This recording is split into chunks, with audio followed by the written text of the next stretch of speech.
Velkommen til København. Vi håber, de har haft en behagelig tur, og at vi må have fornøjelsen at betjene dem snart igen på Scandinavian Airlines. Tak. Not all the passengers understood the young lady, but this one did. His name is Arne Kattov, American citizen, but still a Dane. Welcome to Copenhagen. We hope you have enjoyed your trip with us, and that we will have the pleasure of serving you again very soon on Scandinavian Airlines. Thank you. Arne Kattov left Denmark to become an American. Now he is home for the first time in 12 years. The date is July 1st, and Arne Kattov, Danish-American, has come home to celebrate America's Independence Day. Now he's one of those independent Danes.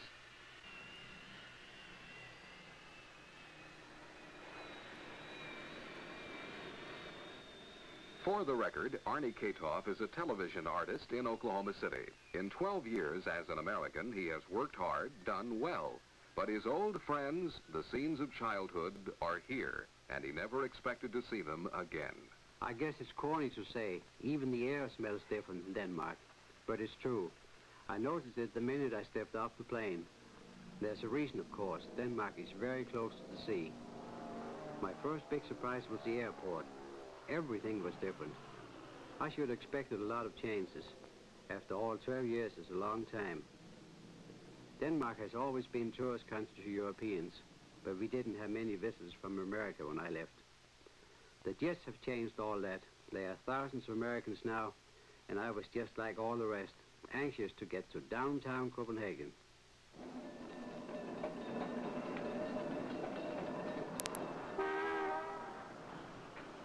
Some things haven't changed. This is the great town square of Copenhagen, the very center of the city. There's the old town hall. It has 600 rooms, not counting the ones with the pigeons in the tower.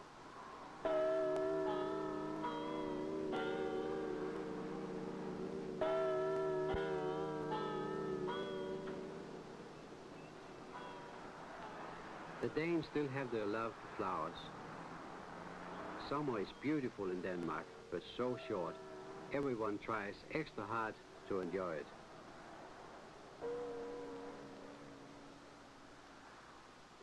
Everywhere you see sidewalk cafes, Americans seem to think they look French.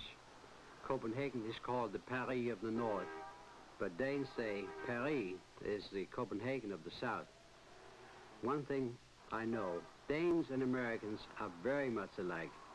They dress about the same, but deeper than that, they have a lot of the same ideas about politics and government, and their countries. The Danes have adopted American movies and jazz, and Americans have adopted Danish furniture and silver. Did you know there's a Danish hot dog? I wondered if the little street stands would still be there. The hot dogs are called varme pølser. They taste a little different. And you don't put the hot dog in the bun. That's a sure mark of the tourist.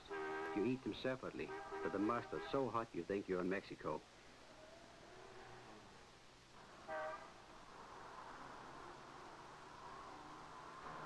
There were so many things I wanted to do, but not the things the American tourist would be interested in. I got a lot of fun out the pigeons again, and just looking at the familiar old buildings. Copenhagen is called the city of the green towers, from the big copper towers that surround the square. Some of them go back to the 12th century, when Denmark was the center of an empire that reached from England to Russia. I was pretty sure the Danish girls hadn't changed much in 12 years, and I was right. They still have the most beautiful girls in the world. I think it must be all the bicycle riding they do, or maybe it's the sea breeze.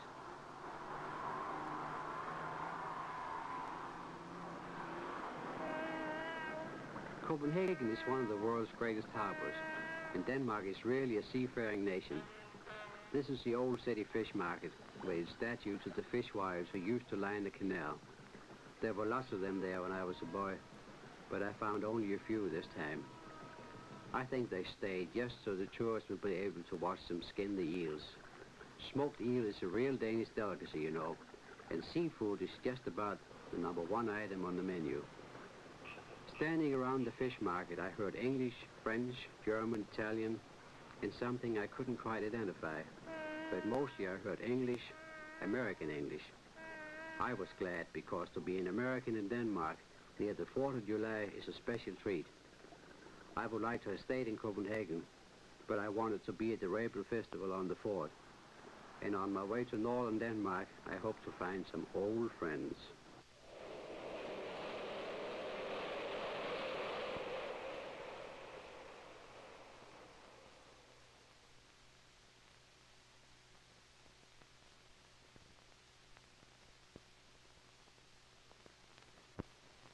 Moving from your native country to another isn't like moving to another state. For me, it meant leaving close relatives with little hope of ever seeing them again. One of those was my dear Aunt Anna Andersen. She lives on the island of Fyn, made famous by Hans Christian Andersen. Fyn is Denmark's garden spot, even more beautiful in the rain. Aunt Anna had no idea I was in Denmark. I wanted to surprise her. At first I thought I might have missed her, but as I peered through the window of the little cottage, I saw her in the kitchen, and she saw me.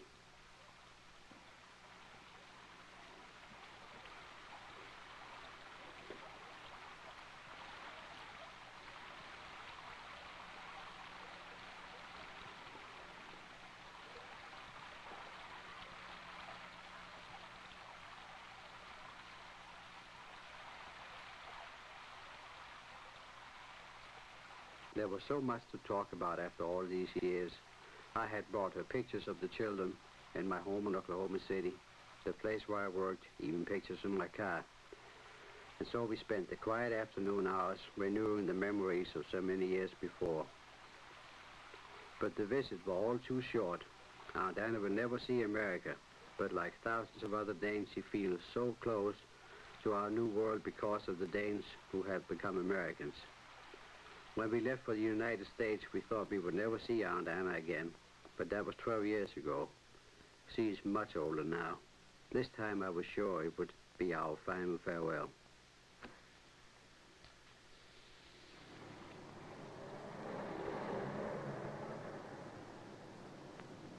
Next stop on the way to Rebild was my old hometown, Horsens. No one knows how old Horsens is, but it was founded sometime before the year 1100. It isn't glamorous like Copenhagen. The Danes say nothing ever happens in Horsens, but it's a busy town with lots of bicycles. Cars are expensive in Denmark. Taxes just double the price and gasoline is 60 cents a gallon. I got here on Saturday morning, market day. The farmers come in to sell flowers and vegetables in the church square. Right away I ran into Mrs. Jensen. Her son is a neighbor of mine in Oklahoma, and just that morning she had a letter from him telling her to look for me. She dropped everything and came down to the market. I guess Horsens is still a small town. I used to spend a lot of time around the square. It's good to see that it hasn't really changed very much. There's the house I was born, upstairs over the soft ice side. Soft ice is frozen custard. Well, maybe someday they'll put up a sign that says Arne Kattov was born here, like they did for Vitus Bering, who was born in Horsens. There's a church where my wife and I were married. It was built around 1225, more than 250 years before the discovery of my new home. I was an apprentice painter when I lived here, and I found some of my work still around. This was one, a bakery and confectionery shop. And this is Abbey Church, the oldest building in Horsens. It was once a Franciscan church, built in 1261, but the stones in the walls go back much earlier, and it's a Lutheran church now. Standing in the shadows of these 700-year-old walls, I thought of America, the New World, and realized for the first time just how new it is. There are many ancient memorial stones in the churchyard, but there's one with special meaning for me. It was put up to honor the members of the Danish underground who were killed by the Germans in World War II. The names of some of my friends are on that stone.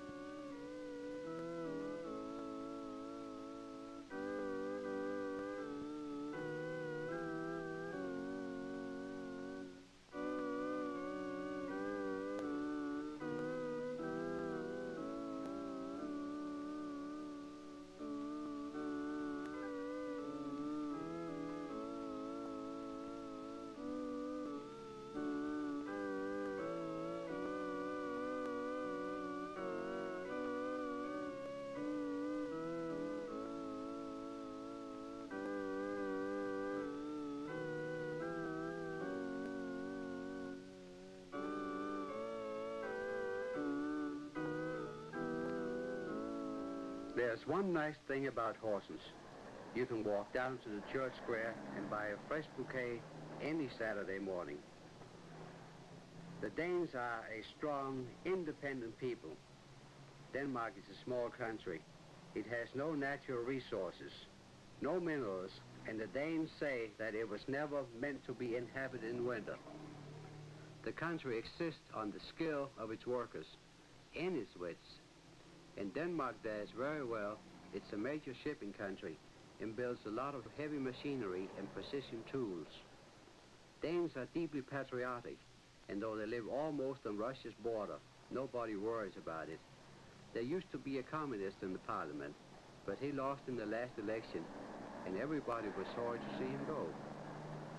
Since all my old school chums live around Horsens, I started to do some visiting. I found my friend Rebild Damgaard, who used to be a mechanic. He's now running his own auto agency. He wasn't expecting me either, and after 12 years he must have been quite a shock. Rebild is typical of my generation of Danes who had nothing after the war and has worked very hard to build up an independent business. Next I went looking for Rudolf Seberg.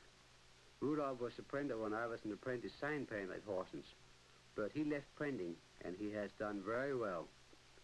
He now has his own manufacturing company, making all kinds of cast metal pieces. Many of them are for tourist souvenirs. Right after the war, when things were pretty difficult in Denmark, Rudolf, Rebild, and I planned to emigrate to Australia, but we couldn't find a sponsor in the last minute. I waited 2 more years to get an American visa because I thought I would find more opportunity in the United States. Rudolf decided he would find his new future in Denmark. I think we both made the right decision. Though Rudolf is much richer than I, we are both doing what we enjoy most. Though we are several thousand miles apart, whether you live in Denmark or America, you couldn't ask for more than to enjoy your work. This was a very busy time for Rudolf and his employees. The first part of July is just before the summer vacation. Right after I left, they closed the whole plant and everybody left for 2 weeks. Some of Rudolf's employees were friends of mine, and I was glad to see each other again. Like most Danes, they were interested in my life in the United States, but not at all ready to admit that the United States was in any way superior to Denmark. They feel that way about all countries, and still there have been leaders in NATO, and probably one of the strongest supporters of the United Nations. Danish troops are still stationed in the Middle East and some other very un-Scandinavian places, backing up United Nations orders. Rudolf and I spent the entire afternoon talking, looking at his plant, and wondering what happened to the years of our youth. In between times, he was telephoning the rest of our friends for a real Danish-style welcome home party. As a Danish-American, I must say one thing: there is nothing quite like a Danish hospitality. It's true that Danes like to drink. The per capita consumption of alcohol is one of the highest in the world, but you almost never see anyone drunk there. They just like people, and they like to have a good time. So they do, and that way they're just like Americans. As we toasted our friendship at many a score, we forgot about the time and distance between us. We were no longer Danes or Americans, but just good old friends, the same as always. Any one of them might have gone to America like me, or I might have stayed in Denmark. But I thought we were still so much alike that it wouldn't have mattered.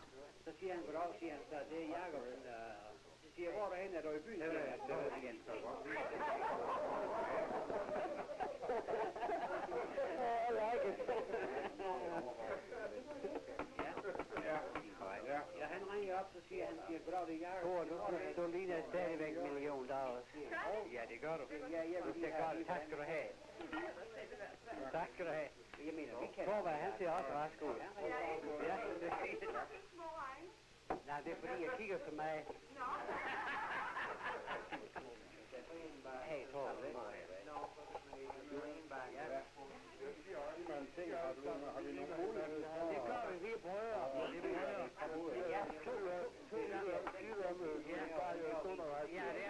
they didn't envy me, I didn't envy them.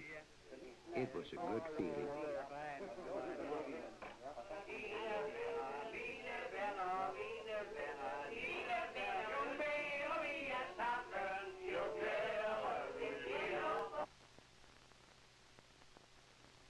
July 4th, Rebild National Park, my final destination in Denmark.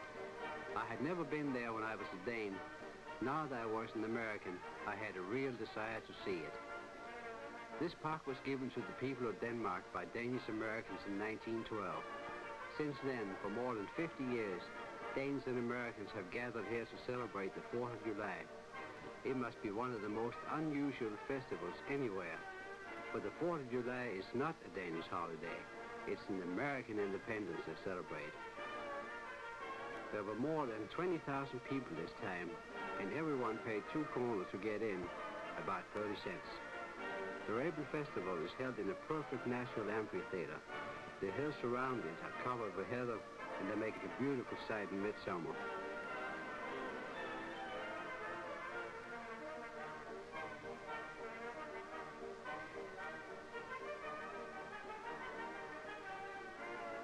It's an all-American day. Special stands are set up to serve such American treats as donuts and hot dogs.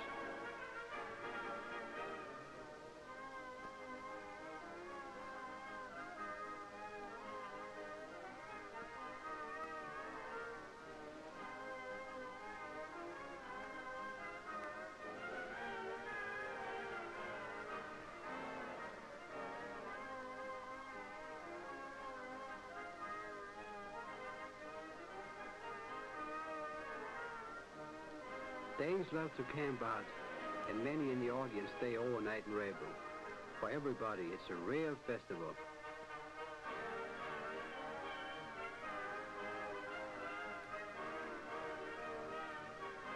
The flags of all 50 of the United States are spaced along the path which winds down the hill to the speaker platform.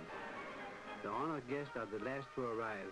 They include Prime Minister Jens Otto Krag, American Ambassador William McCormick Blair, and Denmark's United Nations Ambassador Ove Hesselund Jensen.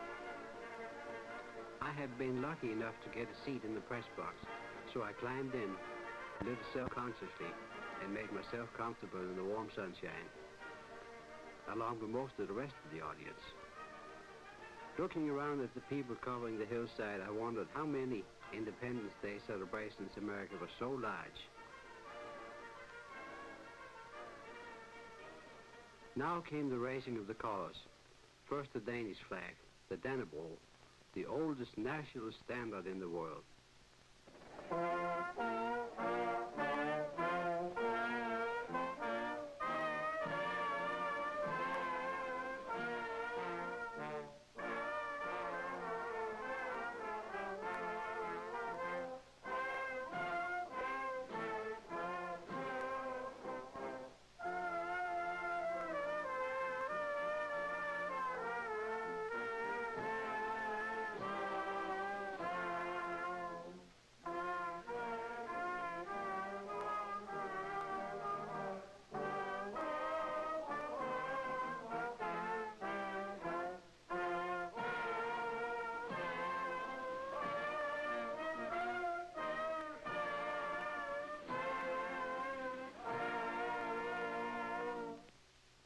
And then, the Stars and Stripes.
Every year for 51 years, those two flags have flown here, side by side. I couldn't help thinking that it must be some kind of record in international relations. Looking around, I found myself wondering which were the Danish citizens and which were the Americans. The speaker of the day was Dr. Ralph Bunch, and he was giving a long, enthusiastic ovation. Dr. Ralph Bunch.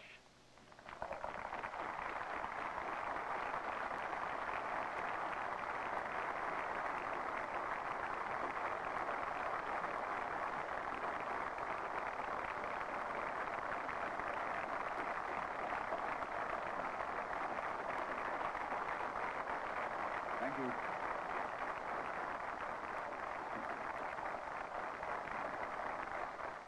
To be at once frank and personal, happy though I am also slightly mystified as to why I should have been chosen to enjoy this year's occasion with you. I have no Danish ancestry or relationship, or at least none to speak of. Although Danes have been both adventurous and ubiquitous, and it is not unlikely that in days of yore, some Danes may have strayed into West Africa, whence certain of my ancestors came to the shores of America somewhat reluctantly, according to history.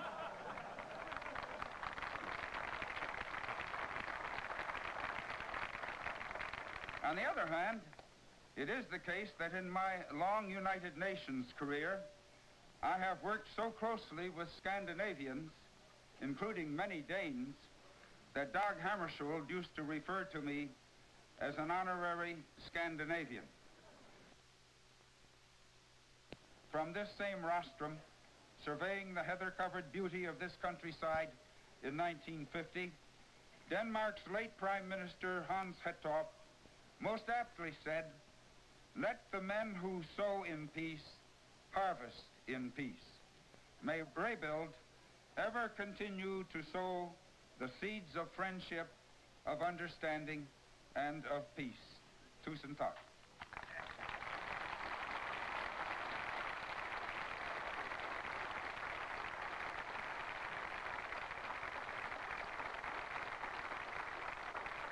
I had thought it strange that one country should be celebrating another's independence.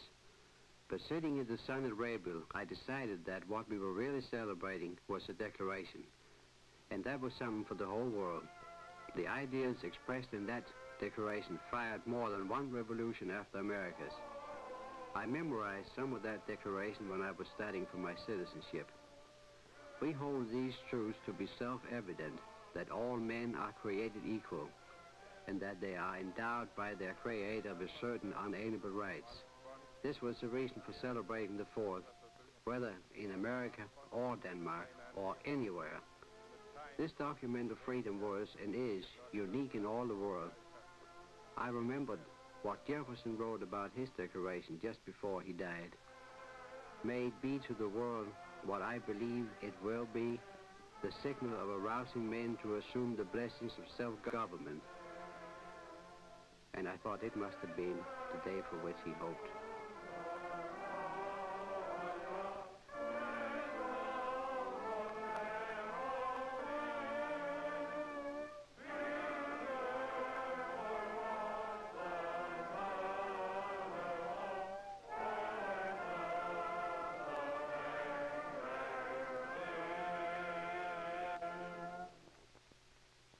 The festival came to an end as a long procession of Danes marched through the streets carrying torches to a great bonfire. They were singing a Danish song, "Der et yndigt land." There is a lovely land. I thought of this land of my birth and the land which I have adopted. Both are to me lovely lands. Though one is large and powerful and is small and resourceful, they represent the same ideal, Jefferson's ideal of men who have assumed the blessings of self-government, so different, yet so much the same, independent of each other, yet bound together in acceptance of that great truth that all men are created equal. And so, 3,000 miles from its birthplace, Rebild's day of the Declaration came to an end.